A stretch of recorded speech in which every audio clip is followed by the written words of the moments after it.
నమస్తే. ఫైనల్‌గా AP results వచ్చేసినాయి. ఎప్పుడెప్పుడా ఎదురు చూసాం. టీడీపీ గెలుస్తుందా? వైసీపీ గెలుస్తుందా? అని చెప్పి. కానీ ఫైనల్‌గా టీడీపీ మొత్తం క్లీన్ స్వీప్ చేసిందని చెప్పుకోవచ్చు. ఎందుకంటే వై నాట్ 175 అన్న వాళ్ళకి ఇప్పుడు దాదాపు 11తోనే ఆగిపోయినరు. అంటే 11 సీట్లు మాత్రమే. అంటే ఇప్పుడు దీన్ని బట్టి చూస్తే ఇది క్లీన్ స్వీప్ అని తెలుస్తుంది. ఇంకో పక్క 21 సీట్లతో పోటీలోకి వచ్చిన పవన్ కళ్యాణ్ కూడా సెంట్ బై సెంట్ అంటే 100%కి 100% వచ్చినట్లు లెక్క. 21కి 21. ఇది ఎంతో అద్భుతం అని చెప్పుకోవచ్చు. ఈ ఎన్నికలు చాలా విస్తృతంగా జరిగినప్పటికీ ఒక రకంగా ఇది ఒక ప్రభంజనం అని చెప్పుకోవచ్చు పవన్ కళ్యాణ్ది కూడా. సో ఫైనల్గా దీని అంతటి గురించి మనతో మాట్లాడడానికి ప్రముఖ డైరెక్టర్ గీతా కృష్ణ ఉన్నారు. ఆయనతో మాట్లాడదాం. నమస్తే సార్. Hi sir. సార్ ఎలా అనిపిస్తుంది ఇప్పుడు? అసలు అనుకోలేదు. మనం ప్రీ పోల్స్ వచ్చినప్పటి నుంచి వెళ్ళి ఎగ్జిట్ పోల్స్ వచ్చినప్పటి నుంచి ఒకటే అనుకున్నాం. అంటే అంతవరకు కూటమి గెలుస్తుంది అనుకుంటే తర్వాత వైసీపీ గెలుస్తుంది అని అనుకున్నాం. తర్వాత అందులో మధ్యలో వేణుస్వామి కూడా యూటర్న్ తీసుకోవడము, చాలా మంది ఇటు కేకే ఓడిపోతారు వైసీపీ అంటే ఆయన తిట్టిపోయడం, ఇటు ఆరామస్తాన్ వైసీపీ గెలుస్తుంది అంటే ఎత్తేయడము, ఇదంతా జరిగింది. కానీ ఫైనల్గా కూటమి గెలిచింది. అంటే ఎలా అంటారు దీని గురించి? కూటమి గెలవడానికి గల కారణాలు వాళ్ళకే అర్థం అవ్వట్లేదు. యాక్చువల్గా చంద్రబాబు నాయుడుకి అంతకుముందు ఒక్క సీటు రాని పవన్ కళ్యాణ్కి వాళ్ళకి అర్థం అవ్వలేదు. యాక్చువల్లీ ఇది ప్రజా తీర్పు అని చెప్పొచ్చు. ఇది యాక్చువల్గా మనం చెప్పిన దానికంటే మిగతా వాళ్ళు ప్రొడిక్షన్ చెప్పే వాళ్ళకంటే ఎగ్జిట్ పోల్ చెప్పే వాళ్ళందరికంటే కూడా ప్రజలకు ఒక డెసిషన్లో వచ్చారు ఎలక్షన్కి ముందే. సో అక్కడ జరిగింది ఏంటంటే ఎందుకు ఓడిపోయారు అనేది వాళ్ళు చేసుకున్నా చేసుకుపోయినా మనం చెప్పాలి. కాబట్టి వైఎస్ఆర్సీపీ ఇది ఒక రాక్షస పాలన అని నిరూపించుకున్నాడు. యాక్చువల్గా అది ఒక సైకో పాలన అని ఎప్పటివరకు అంటున్నప్పుడు సోషల్ మీడియా ఒక విధంగా కొంచెం ప్రొటెక్ట్ చేసింది. ఇంకా ఒకటి మీద దుమ్మెత్తి పోసేయకూడదు. ఎందుకంటే ఎలక్ట్ అయిన మన్నాడి నుంచే చంద్రబాబు నాయుడు అనుకో అతనే 5 years బ్యాక్ జగన్ మీద దుమ్మెత్తుతున్నారు. ఇంకా అతను ఇది ఏనుగు మీద ఏదో పడితే పట్టించుకొని చూసారా, ఆ విధంగా పట్టించుకోకుండా తను చేసే పని చేసుకుంటూ ఎందుకు వెళ్ళిపోయాడంటే అంత అబ్సల్యూట్ మెజారిటీ రాకూడదు. ఇప్పుడు వచ్చినట్టు ఇతనికి కూడా రాకూడదు. రావటం వల్ల రాష్ట్రానికి అరిష్టం. అది ఫర్దర్గా మాట్లాడుకున్న దాంట్లో అవి కూడా మాట్లాడుకుంటాం. ఈ యొక్క విజయాన్ని ఈ లెవెల్లో చంద్రబాబు నాయుడు ఊహించలేదు, పవన్ కళ్యాణ్ ఊహించలేదు. కానీ ప్రజలు ఒక మ్యాండేట్కి వచ్చేసారు, ఒక లెవెల్కి వచ్చేసారు. యాక్చువల్గాను సరే మన యూట్యూబర్స్ మట్టుకు ఏం చెప్తున్నామంటే జగన్ ఏదో విధంగా మిమ్మల్ని ఓడించడానికి ట్రై చేస్తున్నాడని ఒక లెవెల్ వరకు చెప్పుకుంటూ వచ్చాం. ఎందుకంటే ఇప్పుడు వీళ్ళు గెలిచారు. నేను చెప్పేది మిగతా వాళ్ళు దాకా నాకు తెలియదు, కానీ నేనేం చెప్తానంటే ఎప్పుడూ రూలింగ్ పార్టీని మంచి పనులు చేయడానికి సపోర్ట్ చేస్తాం. వాళ్ళు గాడి తప్పి ట్రాక్ తప్పి ఎప్పుడైతే తప్పుతున్నారో సరైన దారిలో పెట్టడానికి ఎగెనిస్ట్గా మాడతాం. ఎవడు ఏ పార్టీ, నేను ఏ పార్టీ కాదు, నేను ప్రజల పార్టీ. ప్రజలకు న్యాయం జరగాలి కాబట్టి ఈ రెడ్ ఛానల్ ద్వారా నేను చెప్పడానికి ప్రయత్నిస్తాను. అంతే తప్పితే వీళ్ళ పార్టీ వాళ్ళ పార్టీ ఇంకొకటి ద్వారా డబ్బులు తీసుకోవాల్సిన గత్యంతరం నాకు లేదు. సినిమా ఫీల్డ్లో అందరికీ తెలుసు, ఆంధ్రదేశంలో తెలుసు, ఇప్పుడు ఎన్ఐఆర్ఎస్ కూడా తెలుసు. వాళ్ళకి కూడా నేను అప్పుడప్పుడు ఏమన్నా మాట్లాడినప్పుడు లెఫ్ట్ రైట్ సెంటర్ ఇచ్చాను. అంచేత ఇది క్యాస్ట్ పాలిటిక్స్లో గెలిచింది. కాపులు సపోర్ట్ చేయడం వల్లనే నెంబర్ 1 కారణం. కాపులు సపోర్ట్ చేయడం వల్లనే వైఎస్ఆర్సీపీ ఓడిపోయింది, టీడీపీ గెలిచింది.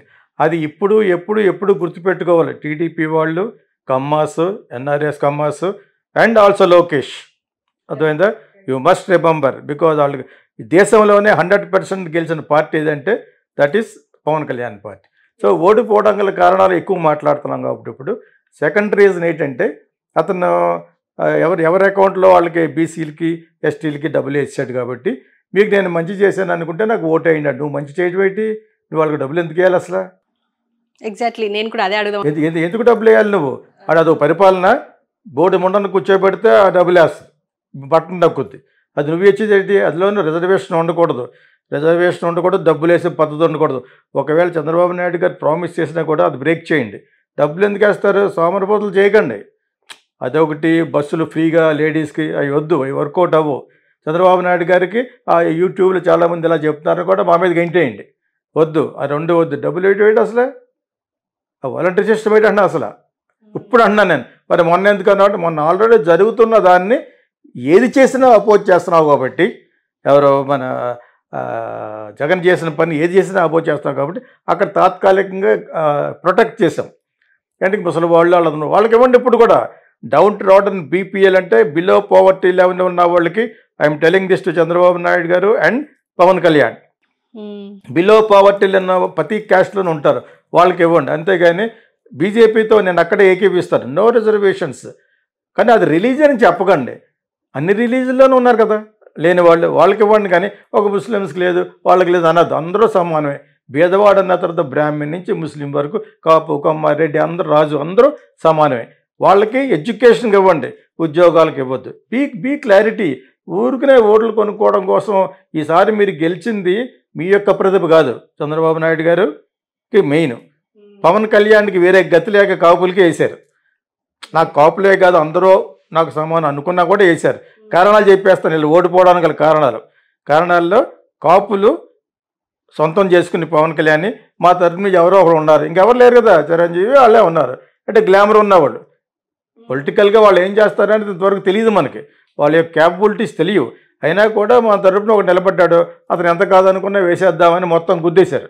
అతను గుద్దేశారు కాబట్టి ప్రతిపక్ష పార్టీలు అందరూ కలిసి జగన్ను ఓడించాలనుకునే నినాదంతో చంద్రబాబు నాయుడు వేశారు. You must remember because of Kapus leader అనుకోవాలి. ఇప్పుడు ఇంకా పవన్ కళ్యాణ్ మీకుతో కలిసి అతను ఆట నడిపించాడు కాబట్టి అతను వల్ల మీరు గెలిచారు. అర్థమైందా? ఆ విధంగానే మాట్లాడాలి. సో దాని గురించి ఇంకా రకరకాల టాపిక్స్లో ఏ సందర్భాల్లో వాళ్ళు ఆల్రెడీ బికాజ్ ఈ డేంజర్ ఒకటి ఉంది చంద్రబాబు నాయుడు టీడీపీ తోటి, కమ్మాస్ తోటి. వాళ్ళతో గెలిచినా కూడా ఇప్పుడు 100% వచ్చింది కాబట్టి సరిపోయింది. లేకపోతే మా అంతా మేమే గెలిచాం అంటారన్నమాట. అంటాం కదా, వాళ్ళ యొక్క బుద్ధి అటువంటిది. సో బీ కేర్ఫుల్, అది కేర్ఫుల్గా ఉండాలి. సో అందుకనే అతను ఎక్కువ సీట్లు అడిగి ఉండవలసి, ఒక 50-55 కానీ 45 గెలిచి ఉండేవాడు. అప్పుడు ఎవరి మీద ఆధారపడక్కర్లేదు. అతను బయటకు వస్తే చంద్రబాబు నాయుడు గవర్నమెంట్ పడిపోతుంది. ఇప్పుడు డిప్యూటీ సీఎం కానీ సీఎం కానీ ఇచ్చి తీరాలి. 2.5 సంవత్సరాలు ఆయనకి, 2 సంవత్సరాలు ఇవ్వాలి. సో మళ్ళీ ఎందుకు ఓడిపోవడానికి కారణం ఏంటంటే జగన్ కడప యొక్క పరిపాలన, మీ కడప ఫ్రాక్షన్స్ ఇక్కడ పట్టుకు రావడానికి ప్రయత్నించాడు, జరగదు అది. జస్ట్ బికాజ్ పవర్లో ఉన్నా అని చెప్పేసి రౌడీయిజం, మర్డరస్ ఇది చేయకూడదు. థర్డ్ రీజన్ ఆయన మర్డర్ చేయటం. వివేకానంద 150 నేను గవర్నమెంట్ ఫామ్ అయిన మన్నాడు ఫేస్బుక్లో పెట్టాను, చెక్ చేసుకోండి. రేపొద్దున అతను అంటే ఓడిపోతే దీని గురించి ఓడిపోతాడు. ఎవరికి అబద్ధం ఆడతారు మీరు? సొంత బాబాయిని చంపేసి అంత ఆటవికంగానా? It's a barbarian act. అందరికీ తెలుసు ఎవరు చేయించారో, అన్నీ కూడా అందరికీ తెలుసు ఈ రోజున. అర్థమైందా? తర్వాత మీ కడప పరిపాలన మిగతా రాష్ట్రాల్లో చేయడానికి ప్రయత్నించండి, ఎవడో అంత గాజులు దొరకలు లేరు. ఇంకొకటి okay, 4th reason. 5th reason ముందు బట్టన్ నొక్కేది చెప్పాను, బట్టన్ నొక్కి డబ్బులు పడిపోవడం. నువ్వు ఎవరు డబ్బులు ఇవ్వడానికి? ఎవరు డబ్బులు ఇస్తున్నావు? నువ్వు కానీ చంద్రబాబు నాయుడు గారు డబ్బులు ఇస్తే ఎవరో మీ బాబు సొమ్ములు అయ్యానే. గవర్నమెంట్ డబ్బులు, బడ్జెట్ డబ్బులు ఇచ్చేస్తారు మీరు. ఇంకా అది పరిపాలన ఏంటి? అమరావతిలో ఏదో కట్టారు, అమరావతి కూడా వన్ ఆఫ్ ద క్యాపిటల్ అనుకున్నప్పుడు అక్కడ విశాఖపట్నం, అనంతపూర్ చేస్తే బాగుండేది. అనంతపురం కర్నూలు చేస్తే బాగుండేది. అలా కాకుండా అక్కడ చెట్లు మొలిచేసి ఎవడన్నా చూస్తే ఎంత డామినేషన్ అంటే అక్కడ దాన్ని ముట్టుకోలేదు, దాన్ని సర్వనాశనం చేశారు అమరావతిని. మామూలుగానే పెద్ద ప్లేస్ కాదు అది. వీళ్ళు ఏదో రియల్ ఎస్టేట్ బిజినెస్ చేసుకోవడం కోసం చంద్రబాబు నాయుడు వేసిన ప్లాన్ అది. ఏదో జరిగింది, కట్టేశారు, చాలా కోట్లు ఖర్చు పెట్టారు. ఆయన ఉండగానే చేయాలి, ఆయన ఉండగా చేయకుండా అప్పులు చేసి వెళ్ళిపోయాడు. తర్వాత వీళ్ళకి ఏంటంటే వాడు చేసి వెళ్ళిపోయాడు, మనం ఏంటి? అర్థమైనప్పుడు ఓన్లీ గెలవాలి, మనం నెక్స్ట్ గెలవాలి. ఈ లోపల బ్రాందీ షాపుల్ని, లిక్కర్ నీ చేతులు తీసుకోవడం ఏంటి? ఇవ్వాలి అసలు. చంద్రబాబు నాయుడు అలాగంటే చంద్రబాబు నాయుడు పెట్టిన బ్రాండ్లే పెట్టాను అంటున్నాడు. అయితే 1000 రూపాయలు, 2,000 రూపాయలకు స్కాచ్ వచ్చి 5,000 కొనివారు. అత్తే తాగడం అంటాడు. ఎవరు చెప్పడానికి అసలు డెమోక్రటిక్ కంట్రీలను తాగొద్దు, సిగరెట్ కాల్చొద్దు, అమ్మాయికి వెళ్ళొద్దు. ఎక్కడ వేరే స్టిల్ ఎక్కడికో వెళ్ళిపోతుంటే అమెరికా, చైనా ఎక్కడికో వెళ్ళిపోయి. చైనాలో ఏమి లేవు. చైనాలో there are permitted prostitution is there, blue films are there, everything is allowed. నువ్వు డబ్బులు కట్టు ట్యాక్స్ గవర్నమెంట్కి. అందుకని అంత డెవలప్ అయింది. నేను చైనాతో ఎందుకు కంపేర్ చేస్తానంటే ఆ లెవెల్కి వెళ్ళడానికి మనకి ఇంకా 20-25 సంవత్సరాలు పడుతుంది ఇక్కడున్న యాటిట్యూడ్ తోటి, ఇంక్లూడింగ్ మోడీ గారు. ఓట్ల కోసమే ఎప్పుడు చూసినా మాట్లాడడం తప్పితే సేమ్ థింగ్ ఇప్పుడు అందరూ లోకు అయిపోయింది. బికాజ్ ఇన్ని సీట్లు రాకూడదు.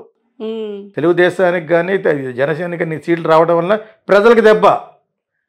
దానికి అవకాశం ఇచ్చాడు ఎవడో ఇతనే. వాళ్ళన్నా సైకో ఇందులో తెలిసిపోతుంది. ఇప్పుడు నేను కూడా సైకోని ఎందుకు అనుకుంటా అంటే, నీ కడప యొక్క ఫ్రాక్షనిస్ట్ పరిపాలన ఎక్కడ చేస్తే ఊరుకుంటారా? మీరెవరా మూలంగా ఏడిశారు. Don't do that ever. ఇక నువ్వు లెగలేవు, ఇంకా ఆ పార్టీ క్లోజ్ చేసుకోవాలి. ఇంకా